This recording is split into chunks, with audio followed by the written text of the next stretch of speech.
السلام علیکم ورحمت الله وبرکاته. محترم پوښتنه کړې ده چې یو څوک ډېر معذوره کېږي له خوبه شیطان یې خطا باسي، د دې دپاره یو ذکر. محترمه د عبدالله بن عمر رضی الله څخه روایت دی، وایي غزونا مع رسول الله صلی الله علیه و آله وصحبه وسلم. د رسول الله صلی الله علیه وسلم سره موږ یو جنګ ته تللي وو، جهاد. نو یخ شباب المسلمین دا د مسلمانانو ځوانانو ته به جنابت ورپېښېدی، اوبه یخې وې. نو دوی شکایت وکړ رسول الله صلی الله علیه وسلم بارک ته. رسول الله صلی الله علیه وسلم بارک ورته وویل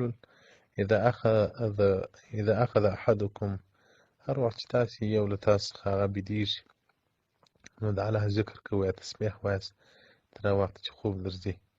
کوم وخت چې خوب درغلی بیا داسې دغه کلمات درې واره ووایاست: اعوذ بالله من الاحلام والاحتلام وان یلعب بي الشیطان في اليقظة والمنام. الله جل جلاله بیا وساتي له احتلام څخه. المصباح في اذکار المساء والصباح سبحانه اویا. والسلام علیکم ورحمة الله وبرکاته.